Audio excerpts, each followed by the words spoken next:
see.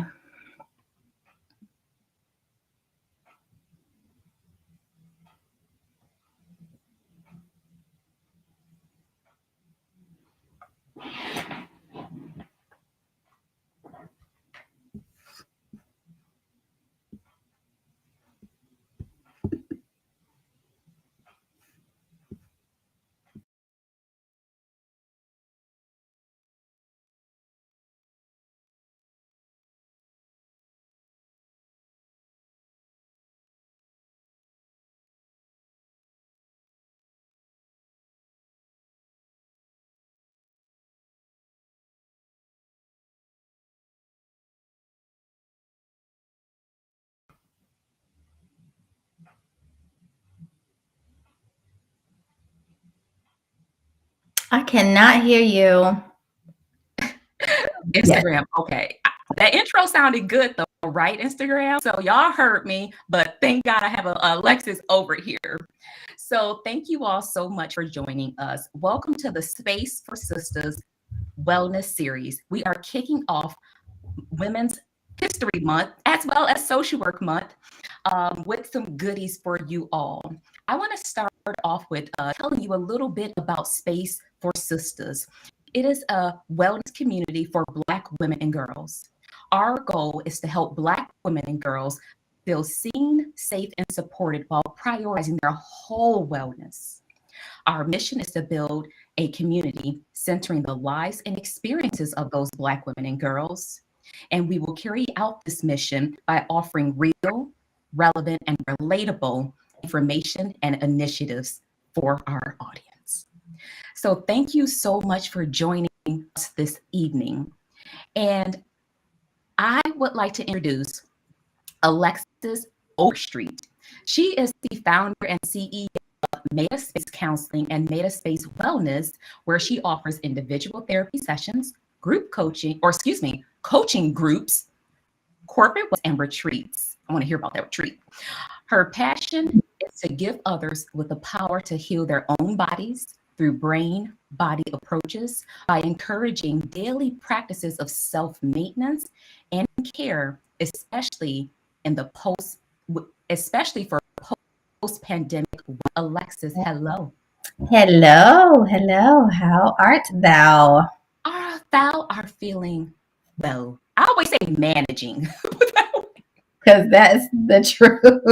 Managing.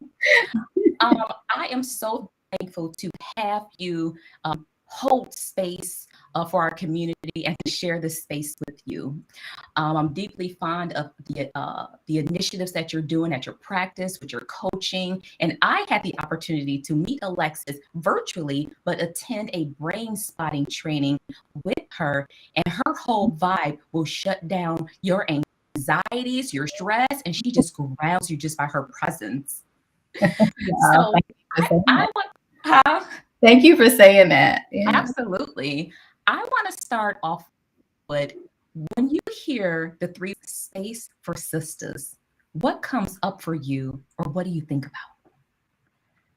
I think the first thing that comes up is joy, and then immediately after that, the word or the phrase, I guess, greatly needed. It is just so important to have affinity spaces.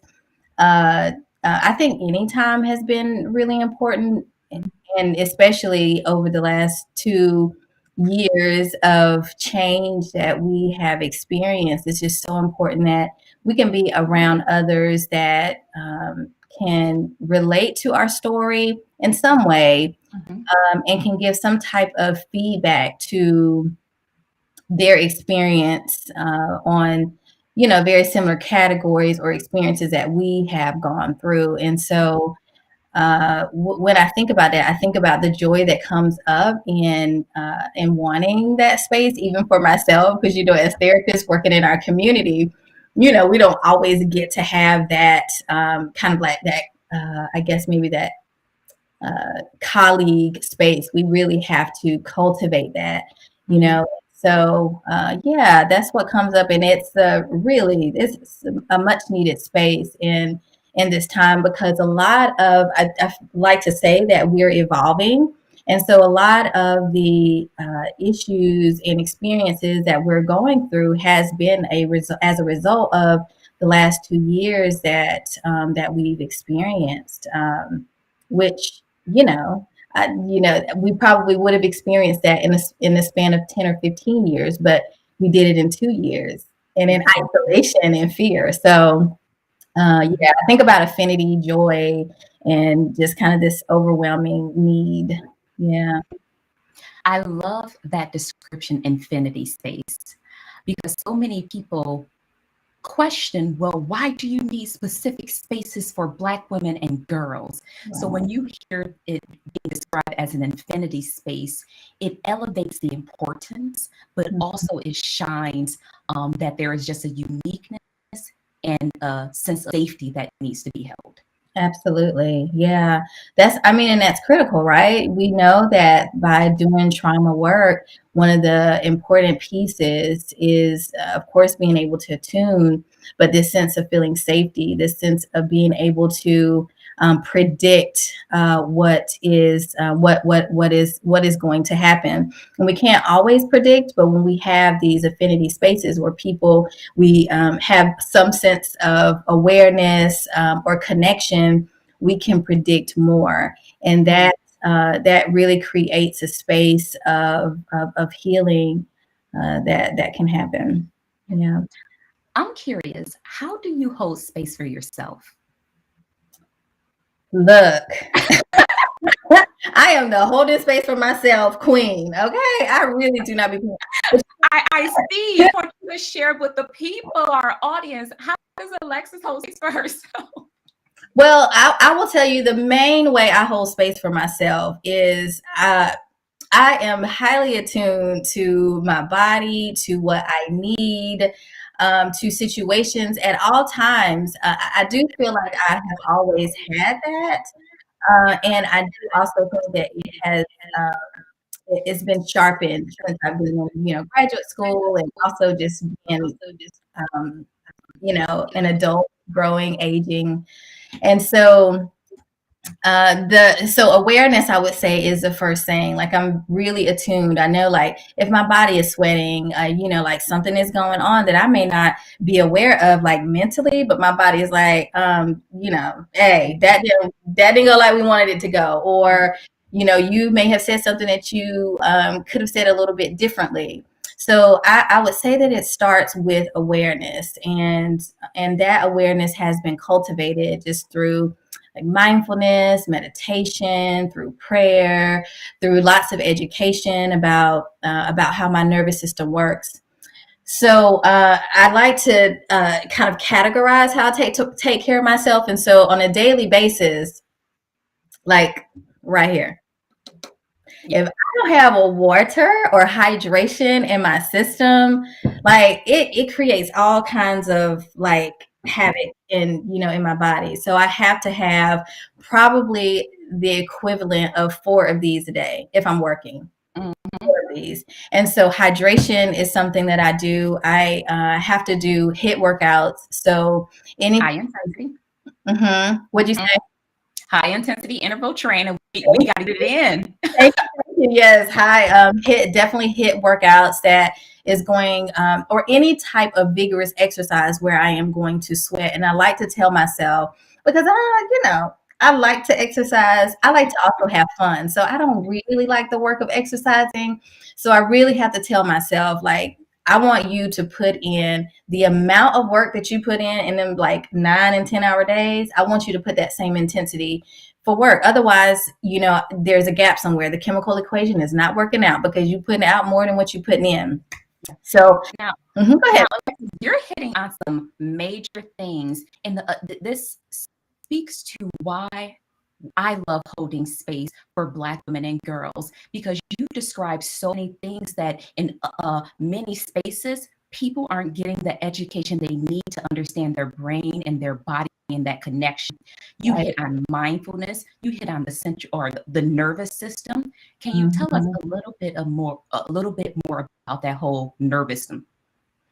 Our nervous system is how there's several components to the nervous system, but if we talk about or categories, we have one nervous system, but we have different branches of the nervous system. And so, if we talk just in general of the nervous system, I know, where my folk come from. Back in the day, we would say, "Oh, my nerves are bothering me," or getting on my nerves, right? In reality, when we think about that, like they were really connecting with how their body was responding to a particular person or particular event.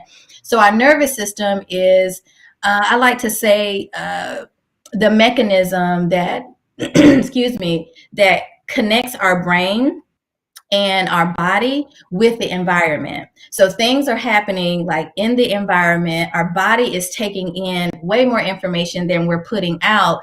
It's taking in a lot of information, it's jumbling all of that up, processing it up in here, and it's spitting it out. And so our nervous system is, I guess, maybe like a sieve or a strainer to a lot of just kind of the information that goes on around us. And it helps us make informed decisions. But more than anything, hands down, it connects to our safety threat system that we have to keep us alive. Yeah. So that's a very simplified version. And it is. So I've been studying for 15 years, and that's very succinct. Mm-hmm. And when we think about you pre and post-demic wellness, how would you say that people's central nervous systems have been affected? I would say that number one, the pandemic, then this 2-year thing that we've been in, the pandemic has put us in a state of constant fear, right? Of watchfulness and worry, and in a way that we were literally afraid to open packages or cut up fruit, leaving mail on the porch for 3 or 4 days, right? And so that put us in a constant state of fight or flight, threat or safety. Our threat response was kind of like in and out, but many times we were in that threat, kind of that threat response. When we're in that threat response, our body is getting ready. Like our body has this tension, right? And if we are not doing anything to, number one, be aware of that tension, and also do things to discharge that tension, then it shows up some other place. I tell folks I work with all the time, it's a chemical equation. If you put a pot of water on the top of the stove and you turn on the heat, right? So we're adding all these elements. Right. Guess what's going to happen? That water's going to boil out, right? Mm-hmm. And if you don't add more water, guess what? That is going to burn the pan. The alarm is going to come on, and it's going to create a whole other series of events. Yeah. And so that is kind of, I look at that as how the pandemic has impacted our bodies in many different ways, because the stuck stress has built up in our bodies. The fear has built up in our bodies, and our bodies keep the memories. It's kind of that old adage, the issues are in the tissues, right? And so say that real slow. Say that one again. Right. It's the old adage, or maybe the new one, the issues are in our tissues. Yes. Right. And we're not talking about the nose tissues or Kleenex. Mm-hmm. That's it. But we're talking about our fascia. We're talking about our organs. We're talking about our skin, our brain, our entire nervous system. We're talking about all of that. So I would say pre-pandemic that we were probably not as fearful. We had a lot more freedom. We had a ton more connection and community. We had ways to take care of ourselves. And as we're going into, we have different schools of thought, different folk, right?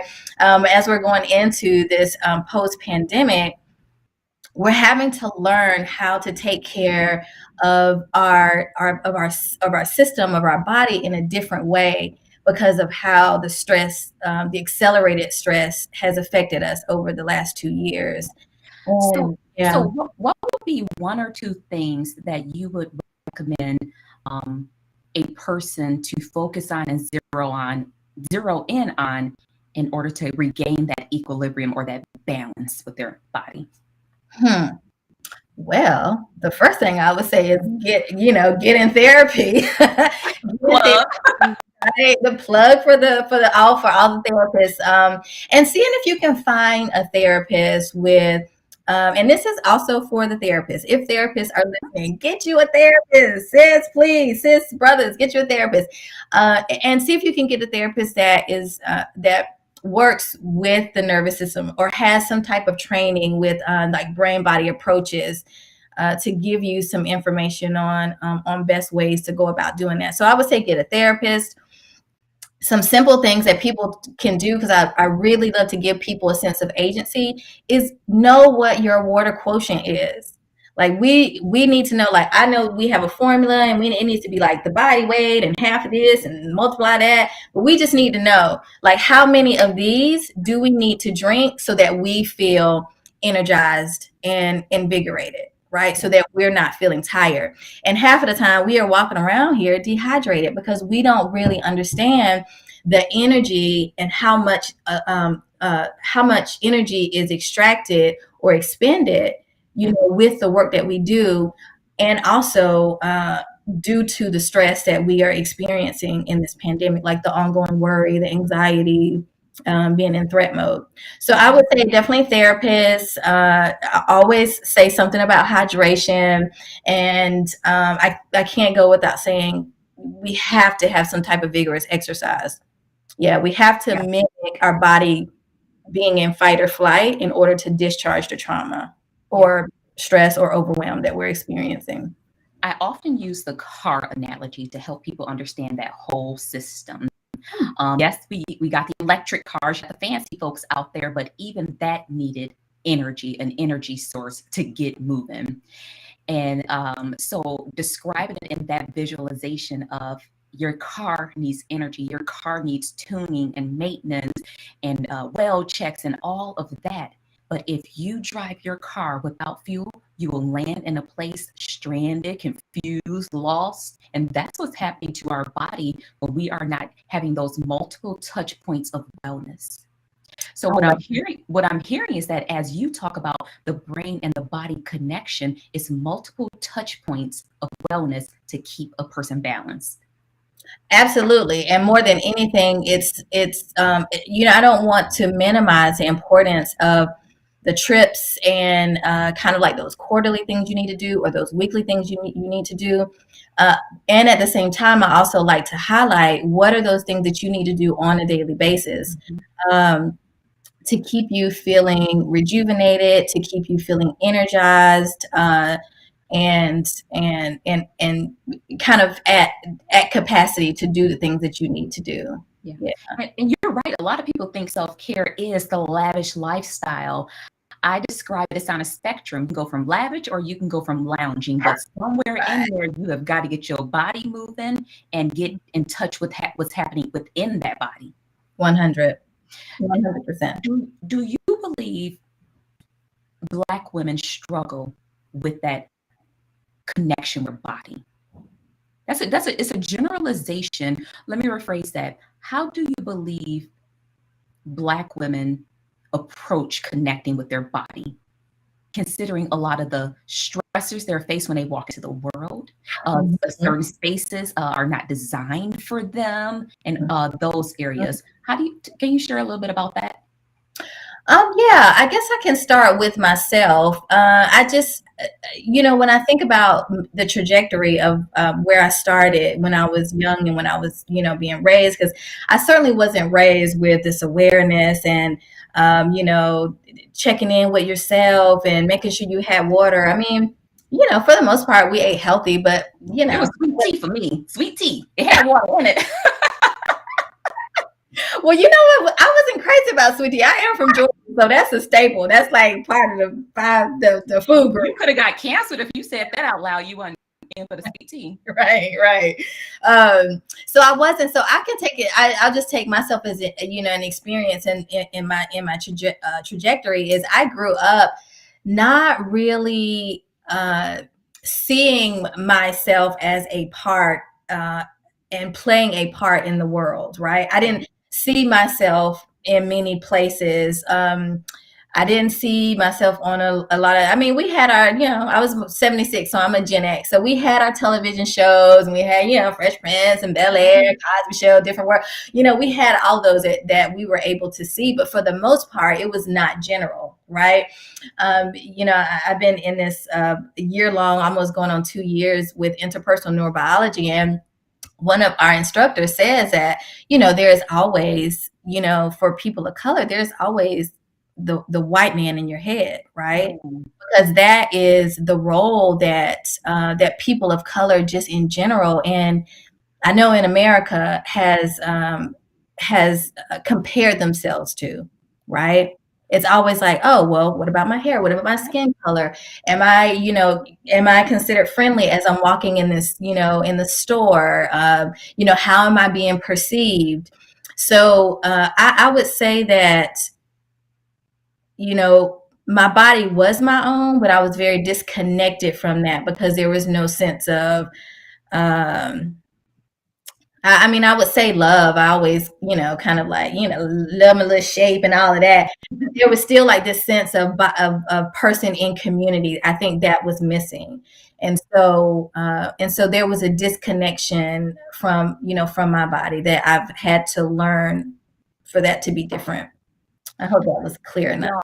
Alexis just said many of us carry and walk around with the white man in our head. And I got chills when you said that, because it does show up. Am I seeing proper vernacular? Am I to all of that? And Right. that's where we get all of those stereotypes. That angry Black woman. No, I just didn't want to laugh at your joke at the team meeting. I'm not angry. It wasn't funny. It was funny.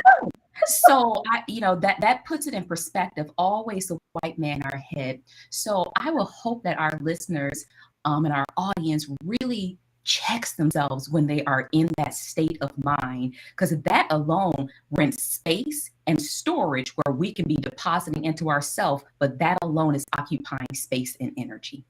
Right. And affecting us on a bodily level too. Yes. Yeah. How we see ourselves, how we navigate the world. It's just natural. Yeah. Yeah. You hit on, I mean, you touched on a lot of interesting things. One of the words you use, and I have an understanding of it, you mentioned agency. Now, folks are like, well, see, we got to go down the street and go to. Right. Can you break that down and help us understand why that is crucial for our well-being? I would say that self-agency is giving someone a sense of empowerment, and that they are capable and able to do something, right? And along with that comes the confidence that we can do it, and I would say that that's important because it really can govern how we go about kind of finding our sense of purpose in life. Right. If we don't have the agency to know that, we can feel better if we drink water, right? We may go around just feeling terrible all the time, not even knowing that is, potentially an issue. And so I think that agency is huge in finding a sense of self, finding a sense of belonging for a person in community, and also connected to someone's sense of purpose. Yes. Yeah. So is that agency within ourselves, and can it be external? Sense of agency, I would say for today, Alex, I'm gonna go with what is internal. I'm gonna go with internal. Yeah, I haven't really thought about it in that way before, but I would say that when we build a sense of agency, we are also building that relationship with ourselves, right? And building that confidence. So, I mean, I guess on some it could also be external because we're always person in community and trying to figure out how we are in relation to others. Right. Also, I would say that we always have this kind of this narrative of who we are, what we're capable of doing in our head. And until we get those resources in order to have that agency, we can't build that confidence. So that's my final answer. Oh, I love it. And you hit it on the nail. And I think that this is what's necessary for these infinity spaces, is that environments can influence that internal agency. Can I access my own sense of empowerment? Am I capable? When you have people that see you, that support you, and hold spaces of safety, you get to shine in the gifts you already have. Right. Right. So to be in an environment where people coming down on you, they critical, they coming at you, as the young folks say, that would almost overshadow and confuse. Do I have agency? Right. Yeah. Right. Can I go after this? Yeah. Can I do it? It's almost coming really, from an abundant kind of mindset versus a lack mindset.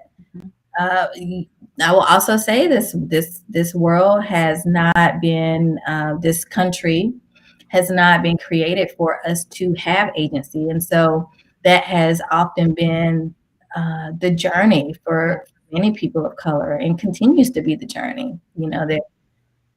There is, I don't really know if there is an end goal. There's certainly a goal. I think that we can get to where we feel some level of satisfaction and attainment, and at the same time, it's ongoing.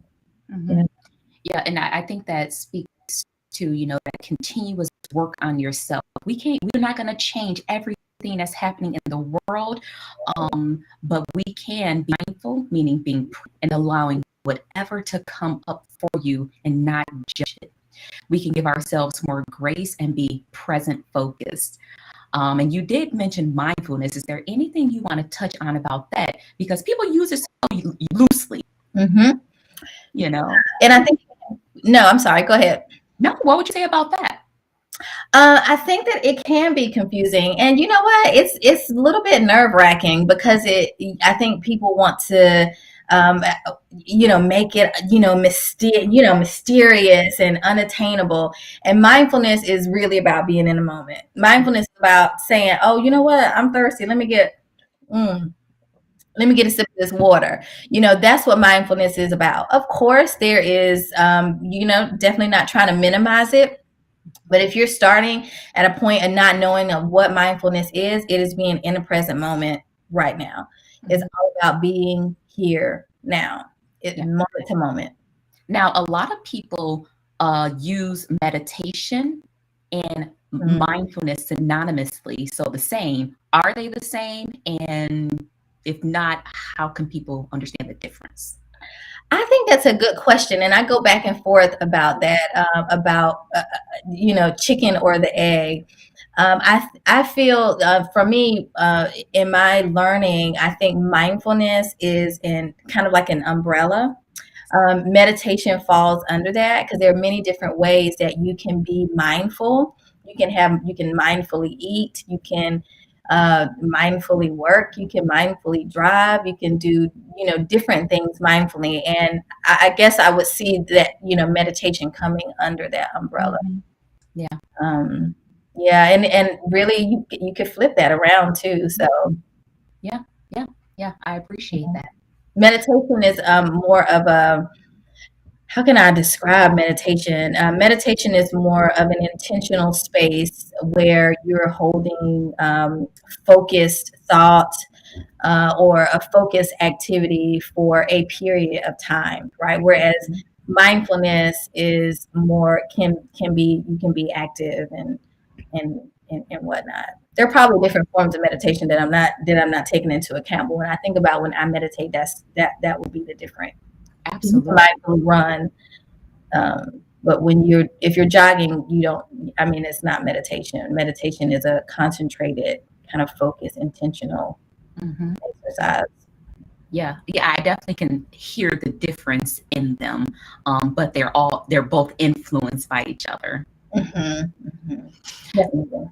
when we think about like the different levels of awareness that you touched on, and when we compare like the pre and the post pandemic wellness, what should people be thinking about when it comes to like redefining their experiences, and so that they can start healing through some of those experiences?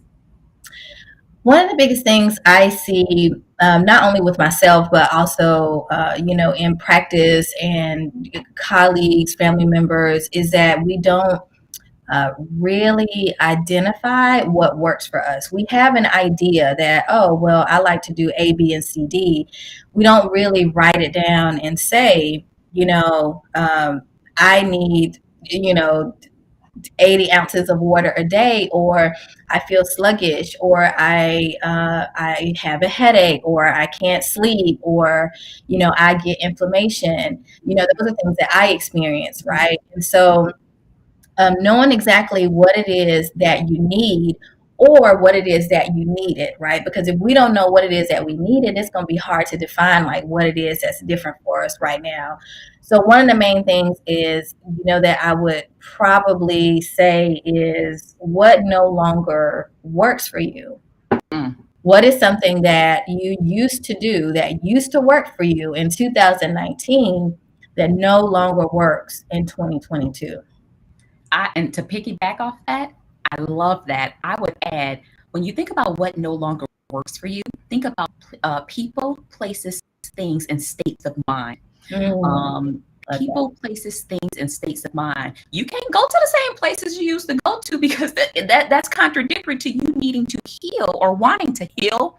And even when it comes to family, people always say, well, how can I cut family off? They've been such a big part of my life. Yeah, the good, the bad, and sometimes the ugly.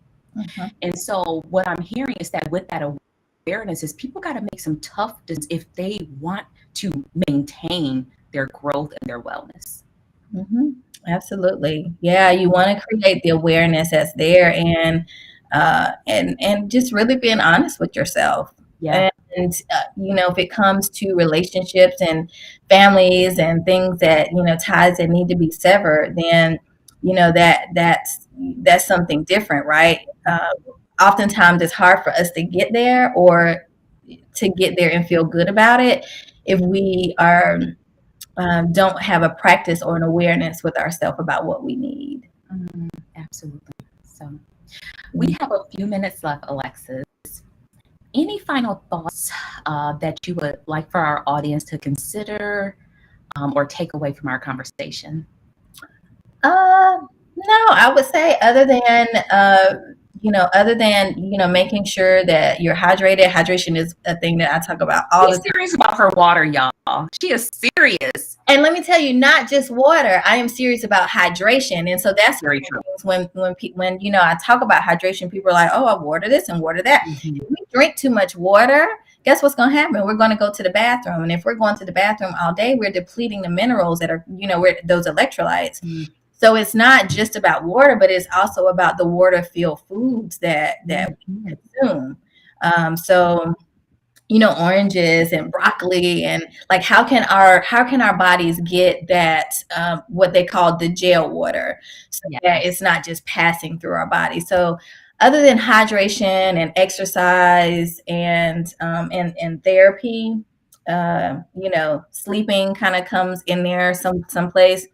I don't think anything else will come up. Oh, I would say this new thing that I've been kind of into here recently that has made a really big change and difference in my energy levels is EMFs, or the electromagnetic fields that we are impacted by, due to all of the computer time, screen time, routers, Wi-Fi, all those things that we're exposed to. And here recently I've gotten into this jewelry. It's called Magnitude Jewelry, and it's really helped with a lot of the telehealth that I do on a daily basis. But it also helps with my earbuds that I'm always putting in. We have like several like routers in the home. I have routers in my office, and so I think those can also impact the energy levels that we have. And so if anyone is if that's like piquing anyone's interest, do a little research on EMFs, and see if that can be impacting you on some level, because people can get headaches, energy drains, inflammation. Yeah. Didn't I tell y'all Alexis was dope? What therapist have you likely heard that talks about technology, jewelry that can help you regain your EMF balance? That's something I'm going to be researching. I wonder where you got that necklace from too. But that's really good information.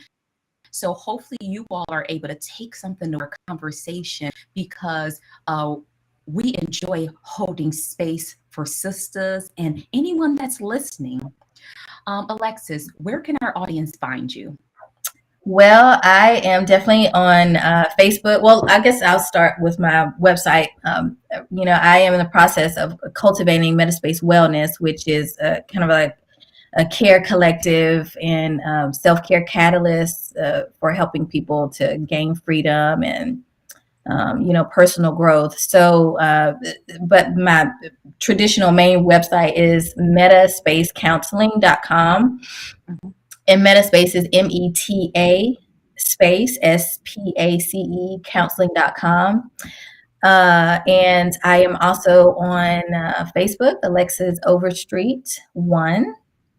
And then Metaspace _counseling, and the same on Instagram. Wonderful. Yeah. And we're going to reserve a few minutes for some questions, but I'm going to go ahead and wrap us up. Thank you all so much for listening to the Space for Sistas podcast. Please comment, like, and share if you are on the socials or if you're listening to the podcast. And also, please do not forget to subscribe to our email list to get all the deets about Space for Sistas.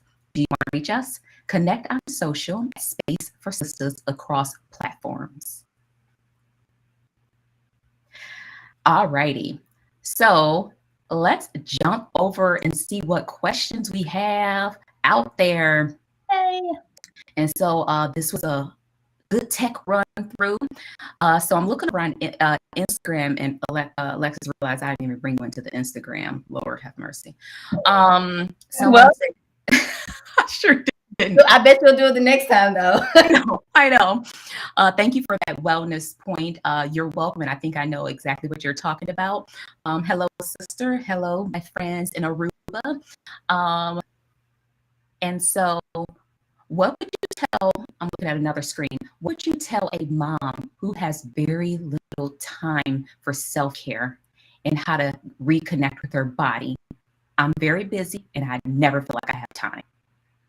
Yeah, I'm a broken record. And my patients will tell you the same thing. I would check in with, what you need on a daily basis.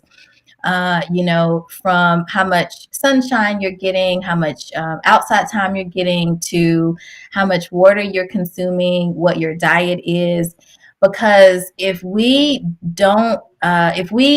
are not taking care of our bodies in that way, then it's going to be hard to have capacity to even do the traditional self-care activities that we do. So I would encourage, number one, the mom that there are ways in order for you to start doing that. And it is hard. It's hard managing all the things. And at the same time, we want to start at the very basic level. So not necessarily like working out for 30 minutes. I mean, if 7 minutes is all you can get in, and it's like, 10 pounds or even body weights, or, if you're at a place where you can do, 10 burpees, get that in, checking in with your, how much water are you consuming? Sometimes people tell me, oh, I drink, 2 or 3 little small bottles. And I'm like, I do nothing. And you're still thirsty. You know what I mean? So I would probably start there with your hydration, with your working out, with very, specific and small goals for yourself. And seeing if you can get some outside time, even if it's just like a walk, or some time on the porch, or playing with your kids outside, or doing something outside. I would recommend that. Yeah. If I want to add to that, and what Alexis is talking about is um, small dose count too. If you did 7 in the morning, maybe 7 over at lunch when it's down, if you work from home, or if you're at work, go wrap around the big times. And maybe even doing a little bitty yoga exercise with the kids, depending on their age. Small doses count. And sometimes we get stuck in an all or nothing thought process. Either I'm going to go all in every day, or I'm not going to know where to start. And all or nothing also can be described as a black and white thinking, like you don't even see a gray area. If you combine equal parts of the color black and white, you make the color gray. And I translate that into operate in your grace area. Find your balance. You don't want to be all, you don't want nothing. Find a middle ground of what makes sense to you at this time. I like that. So that all I'm thinking will have you sitting somewhere in the corner shaking. It will, because you're just like, you're running both ends. But to operate in the middle, I doing a keynote, I think 2 weeks at Marquette. Yes, Diamond, I was getting a call in. So I will repeat that if I can. So the mother was asking about time. Alexis said, do the things that's within your control. So many words. Do 7 minutes here. Get your water. Get your body moving. And I added and talked about sometimes we find ourselves in an all or nothing thought process. And if we look at an all nothing thought process, kind of like a black and white thinking, like it's hard for people to see the gray area. If you combine equal parts of the color black and white, you make the color gray. And gray can be translated into give yourself grace, that you're not going to accomplish it all, but there are things you can do that's within your control to find a better balance and be in the middle of that extreme. So I have to end on time. So Alexis, thank you so much for being my first guest for the Space for Sistas Wellness series. Absolutely. It's my honor, and I thank you. And thank you all who are on social media for joining us tonight. Please stop back over next Wednesday at 7 p.m. Central Standard or Central Daylight Time to hear our next guest. We are doing a wellness series looking at multiple areas of wellness, from mental health to nutrition to physical, all the way in between. So I hope y'all have a great night. And as I always say, protect your peace and do it unapologetically. Peace.